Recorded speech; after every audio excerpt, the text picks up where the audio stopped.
Sam, the amazing Sam, SLM GP. Just do us a favour, Sam, in case people haven't met yet. By the way, I'm going to do a podcast series of these. So anything that we've done, I'm going to kind of record and put them into podcast Okay. format and put them onto YouTube and Spotify so people can kind of dip in and listen to them anytime that they want.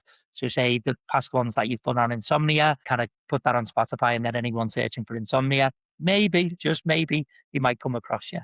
Do you want to just tell people quickly about who you are and what you do, Sam? Yeah, sure. So, yeah, nice to meet everyone. My name's Sam. I'm a GP, and sort of director, co-founder of SLM GP, which is a private GP service. We're based in Liverpool city centre that myself and my brother run, and we've kind of started that up sort of with the aim of kind of hoping to support some of the gaps or difficulties sometimes people have within the NHS. So we have kind of extended hours on the weekend and on Fridays, and we can sometimes offer a little bit more time for appointments and do sometimes some things that maybe take a bit longer or kind of people might have difficulty accessing through the NHS. So we both still practice in the NHS as well, and we both still do other roles within our work as well. But I'm here from SLM GP capacity today, and excited to talk about allergies. So in terms of SLM, like when are the times that kind of you're open that maybe traditional GPs wouldn't be open? Yeah, so our main kind of core days are Fridays and Saturdays. So we're open 8 till 8 Fridays and Saturdays. So sometimes people having that rush before the weekend to try and see a doctor, so we can help support with that. And then obviously on a Saturday where kind of your GP isn't open and your options are a little bit more limited, and sometimes it can be long wait starts of hours. We're open all days on Saturdays, and we can often see people same day, give you an appointment. We also do have appointments in the week as well. And we're really flexible. So actually, if a particular day suits you much better, we can try and accommodate that. And we have done that with a number of our patients. If you book or email with us, you'll always speak to either myself or my brother. We don't kind of have lots of admin teams to get through. So if you are thinking about booking with us or you're not sure, you can always just drop us an email, and we'll always let you know if it's something we can help with, or if it's not, or we can signpost you to another service if there's somewhere more appropriate. And do you do things online as well, Sam? So people can We do, actually. yeah. So as you mentioned, we do both in clinic appointments and remotely as well. So to kind of cover whatever people's preferences are. I think most people prefer to come and see us in person, which we prefer as well. Appreciate everyone's busy, so if remote is better or easier, that's absolutely fine. And you can just choose when you book on our website. We have a number of different like slot types, so 15 minutes, half an hour, depending on kind of again preference on how long you think you might need for the problem or how complex the issue is. Amazing. And yeah, thanks for telling us a little bit more about that. Also, an OG of this Go-Wirral kind of concept, project, business thing, whatever we're doing at the moment, on board since right from the very, very beginning. So just wanted to say thank you again for supporting us right the way through this and continuing to do things like this, which are, additional to your job, kind of bits of consultation and bits of help for people that they can access on their own terms and in their own time. And I just think that's kind of like an indicator of a good, well, just a good person generally. So thank you for being a good person. Support Wirral, your membership goes towards a different charity every month. It's all just helpful, and what you're doing now is helpful. So thank you. So we're big supporters of Go-Wirral and the work that you guys are doing, and also like really supportive of the charity donations each month. And that's really Amazing. really important work. So we're happy to be part of that. Thank you. Yeah, so thank you again. But so back to why we're here today. Obviously, I've got the shades and the hat on. I'm getting into and character acting because we're talking about allergies, and I've got allergies, and I've always had allergies actually, and hay fever, really, really bad hay fever. It's kind of gotten better as I got older actually, but I have always struggled with it. And when I used to go to Mrs. house when she lived in Cheshire, particularly around the fire, like they had like an open fire, and that would just send me like way, way over the top. But like in terms of like hay fever and allergies, they seem more common, almost kind of severe now. Any Yeah. reasoning behind that? Any thoughts on that? Yeah, so it's an interesting one, and you are right. Allergies do seem to be becoming more common. I don't think they 100% know definitely why that is, but one of the kind of like prevailing thoughts around that is something called the hygiene hypothesis. I Right. don't know if you might not have heard of it before, but basically what it refers to is as kind of particularly like in the UK, society is, we're healthier, we live in cleaner environments, we're less exposed to as many allergens than perhaps we would have been years and years ago. And that kind of lack of interaction with allergens at an earlier age, for whatever reason, our immune systems don't get kind of like almost like micro dosing and exposure to it early on. So then when we potentially come across these allergens later on in life, we're more likely to have a kind of inappropriate response to them, so that the immune system's recognizing them as not kind of friendly, and reacting to that. And there's quite a lot of evidence to support the hygiene hypothesis. So there's, I think, children who kind of live on farms are less likely to have things like asthma and hay fever. And I think they've done some like sibling studies as well. So those with siblings are more likely to not have asthma or hay fever, because there's more going on in the house if you've got siblings, as opposed to kind of like only children. So it's an interesting idea, because actually you'd think kind of being clean and avoiding these kind of things is a good thing overall. But actually it looks like it probably is increasing allergy rates. And actually a lot of the advice now is, when you have babies, when you're weaning and things like that, look at exposing them to things like nuts early on, rather than leaving it later, to try and reduce the risk of developing nut allergies and food allergies later on in later years. I was just about to ask, actually. So is a food intolerance the same as an allergy? Is that like the same? So there's differences. So when we're talking about allergies, and in the context we're talking today, so particularly like people who have anaphylaxis, so severe allergy, which obviously you'll often see if people are carrying like EpiPens around. Mm-hmm. The way that happens is a very specific type of reaction in the body, where the immune system really goes into overdrive, and that's mediated by something called IgE, which is a type of immune part of the immune system. When we talk about food intolerances, obviously food intolerances are quite common for people to talk about, particularly at the minute. I think people recognise that they can have intolerances. They're often not as severe. So we can all have slight intolerances to food. For example, gluten is probably a common one, mm-hmm. where a lot of people will have intolerance to gluten, where it upsets their tummy a bit, but it doesn't make them severely unwell.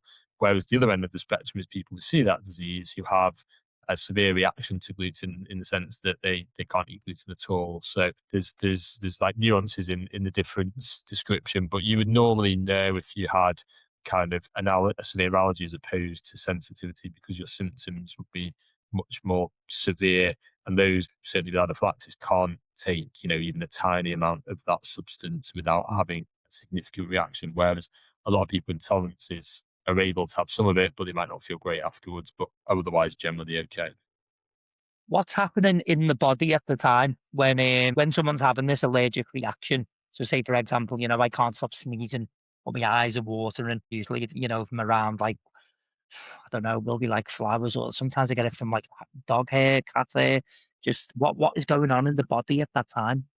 So it literally is that your body is recognizing a substance. So, for example, in hay fever, usually we're talking about pollens, so mm-hmm. grass pollens, tree pollens, and your body, for whatever reason, is identifying those allergens as not friendly, and something that needs action taken against. So you then get kind of parts of the immune system moving into that area and doing things as if they think they're fighting an infection or something like that, which obviously they're not.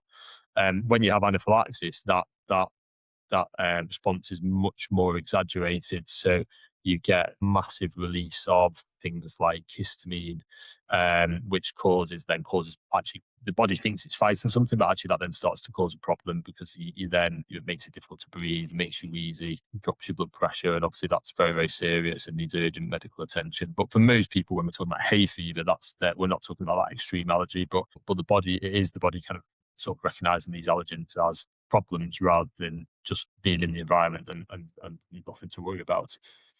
Interesting. So what are like some of the common mistakes people make when they're managing symptoms of hay fever and stuff like that? So I think it's recognizing what it is that's a trigger for you, because not all hay fever is exactly the same. So some, for example, you mentioned pollens there. There's lots of different types of pollens, so tree pollens, grass pollens, weed pollens. So for some people, they might have an allergic rhinitis to tree pollen, but not grass pollens. No Some, idea there was different types of pollens. yeah,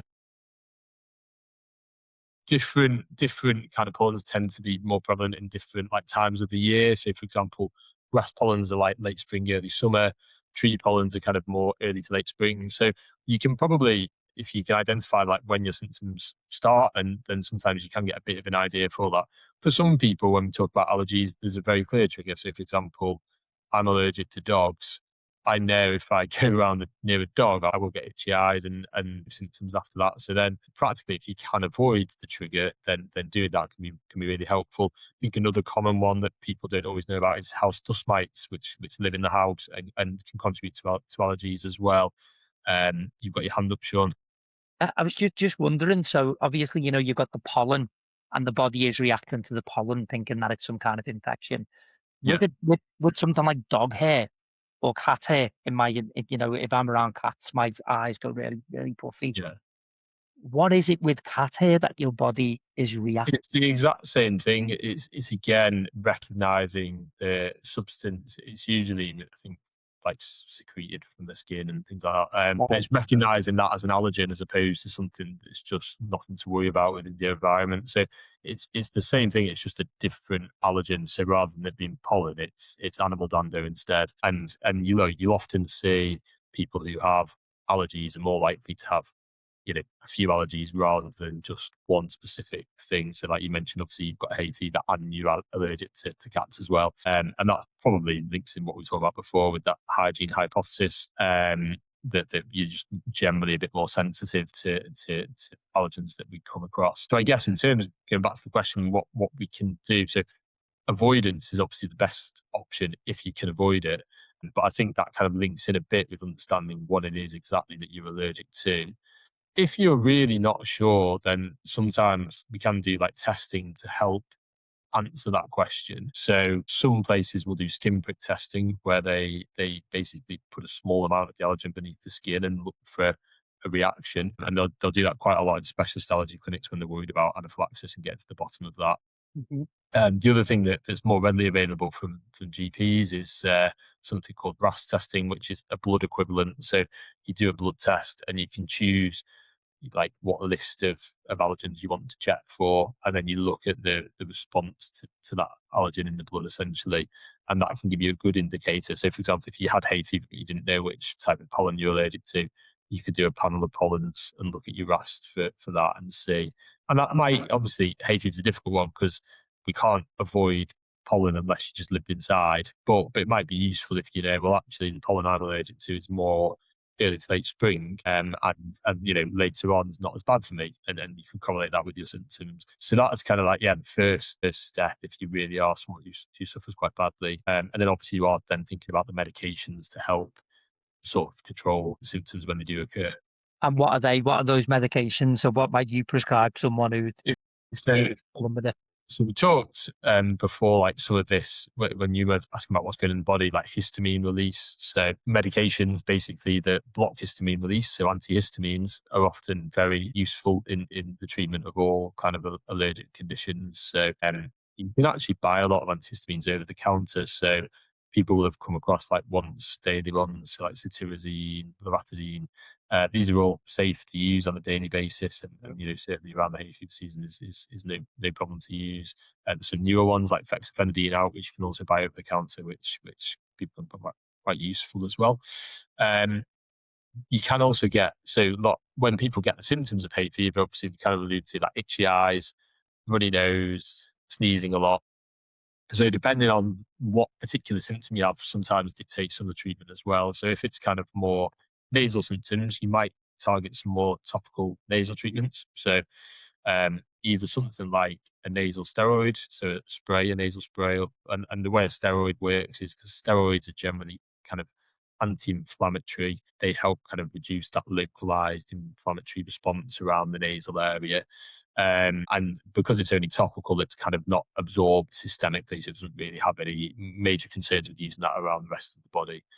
And they can be quite effective. They generally take a couple of weeks to kind of get to their full level of effectiveness, nasal steroids. So actually, if you know you're going into hay fever season and you're someone who suffers really badly with hay fever, actually sensible to start the nasal steroid before you start to get the symptoms, and that's kind of like recommended by the NICE guidance to think about that. The other thing that we can also use, mention that oral antihistamines, you can also get topical intranasal antihistamines as well.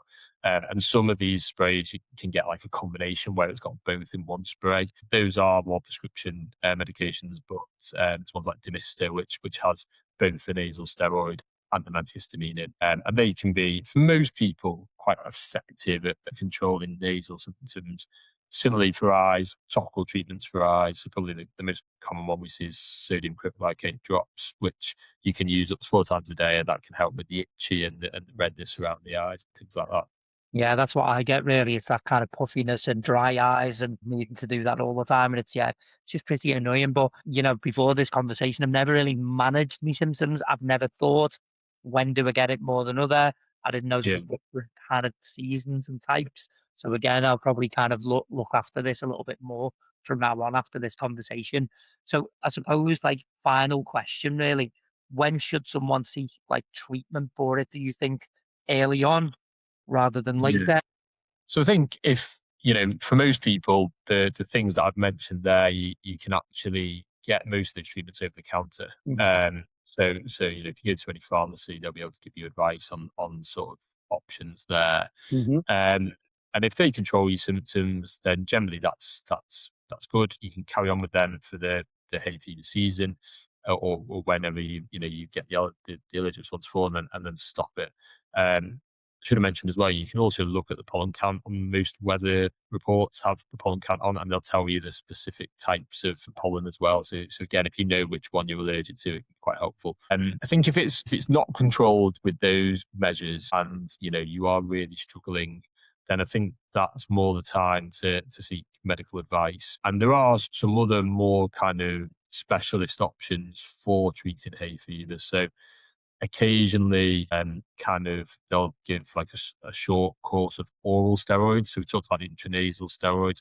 An oral steroid works a bit more widespread because it's a tablet form, so it kind of has a bit of a stronger impact. The problem with that is it's only a very short-term solution. So it'd be something that you could use for a few days, and then you won't be able to have any more after that. But it might help if it was a particularly bad time for whatever reason, just settle things down. For people who have really, really struggled and aren't getting anywhere, there are more specialist treatments, and more recently they've developed these what we call immunotherapy treatments, and basically they're mostly injections that go into the fat of the skin, and they kind of, what they do is they kind of microdose small amounts of the allergen. So say it's grass pollen, there'll be one where it's got very small amounts of grass pollen in, and it's repeated exposure. And the idea is to try and basically get your body used to that allergen so that it no longer recognizes it as something that you need to have an allergic response to. Those kind of treatments are something that need to be done with specialists in specialist allergy clinics, and it's a treatment you would stay on for a longer, more regular period. So you wouldn't just start it in the hay fever season; you start it before, because you're building that tolerance in the body, so the body's used to it. And it might take a couple of years to get a response. But they, the suggestion is that they are quite effective. Wow, interesting. And have you ever referred anyone to anything like that before, or? I haven't, and it's probably a little bit tricky to access some of that on the NHS at times. That you kind of are looking at more the severe end of symptoms there, but it's certainly something that if you're really struggling, speak to your GP about, and certainly privately, we would be able to link you in with someone who could help with that. It's worth mentioning that I think historically people used to give steroid injections for hay fever. So like Kenalog as an intramuscular steroid injection. And that can help with hay fever. It's like we talked before about how steroids are useful in dampening that immune response and inflammation. But the kind of NHS and NICE guidance around that has moved away from recommending that now for hay fever. And I think mainly the reason for that is just kind of weighing up the pros and cons, and steroid injections do come with the risk of side effects. So I think the evidence suggested that actually the benefits here aren't really outweighing the risks. So I think some places do still offer steroid injections privately.